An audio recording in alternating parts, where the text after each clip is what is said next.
the 18 WJTS News. Good evening, I'm Charlotte Olson. The Dubois County 4-H Public Speaking Contest was held Tuesday night as participants at multiple levels of 4-H presented their speeches. Louisa Nino was awarded the Grand Champion and Division Champion ribbons, while Priscilla Olson earned Reserve Grand Champion and Division Reserve Champion honors. Hannah Rydberg was third overall. Each of these young ladies were the top 3 finishers in their senior division, and in the junior division, Kirsten Whaler was named champion with Megan Rydberg as the reserve champion. Sam Osterman was the champion in the Clover division, and Carson Bauer was reserve champion. Ethan Bauer received a blue for his mini 4-H public speaking debut. Tuesday morning, Dubois Strong and representatives with the City of Jasper hosted an economic roundtable discussion at the Center for Technology, Innovation, and Manufacturing on Vincennes University's Jasper campus.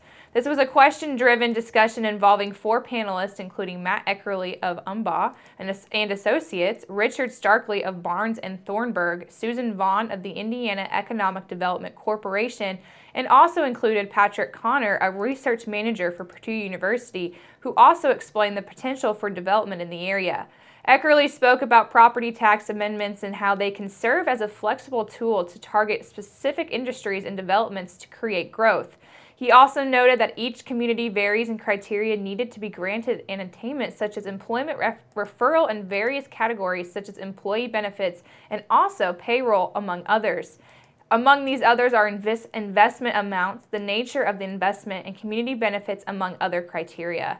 Starkey provided an overview of information regarding the eligibility for tax amendments as it pertains to the Indiana law. Property which is eligible applies to new buildings that are non-residential and non-retail, improvements to existing buildings, and certain vacant buildings. Based on Starkey's information packet, it is also described that in contrast, property is not eligible for tax amendments, including land as well as a variety of certain facilities.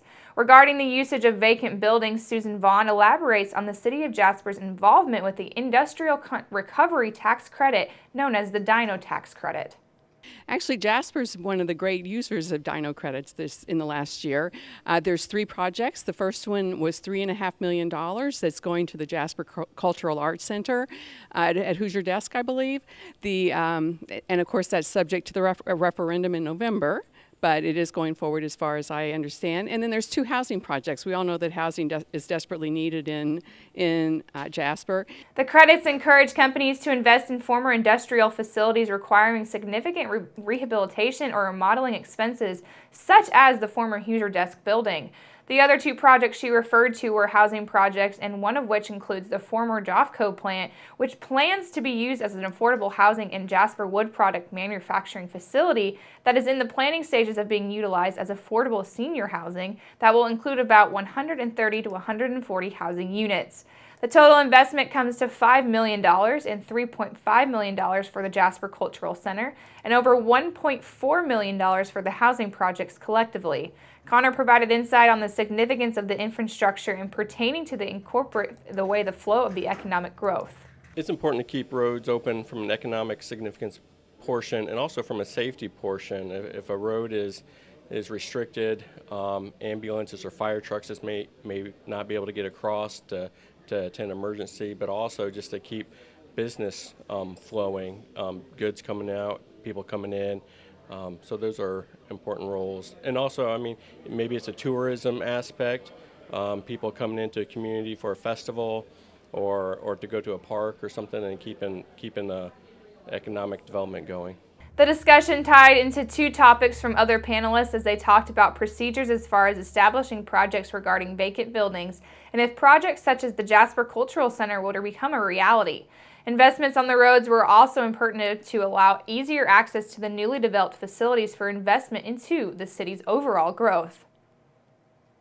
Tuesday night, voices from the community were expressed as other community members were encouraged to vote for the referendum regarding the Northeast Dubois School Corporation and the fate of the corporation's elementary school system during the district's regular meeting held last night in the cafeteria of Northeast Dubois High School. Each testimonial received undivided attention, and the first of which came from Sean Dooley, who's leading a support group in favor of the referendum called Save the Jeeps.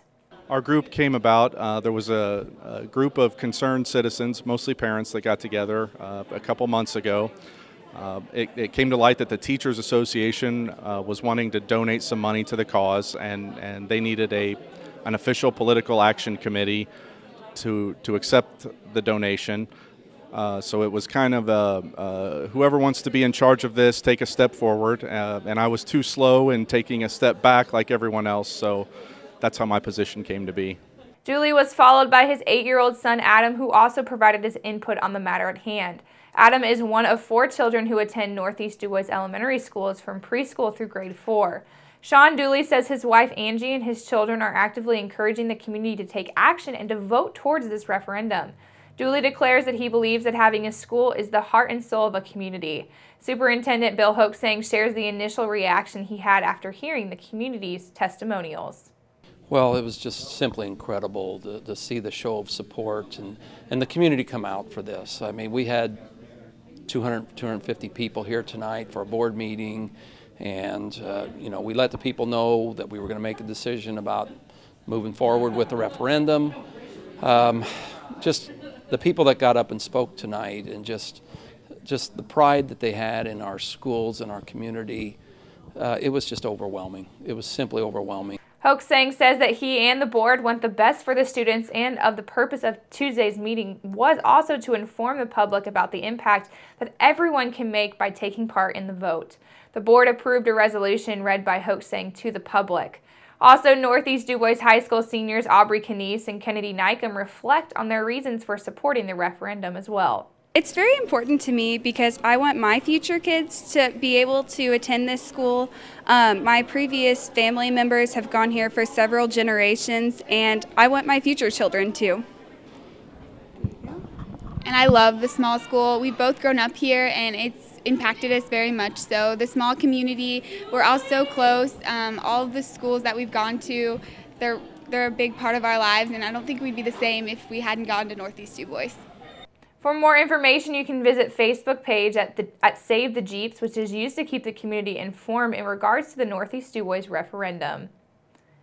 Also, in other items of discussion, the public gave a standing ovation for Coach Victor Betts for demonstrating their appreciation of his invested work as the cross-country coach after the board announced that he has chosen to resign from his position in order to retire. Make sure to keep it right here, because up next we'll take a look at your weather.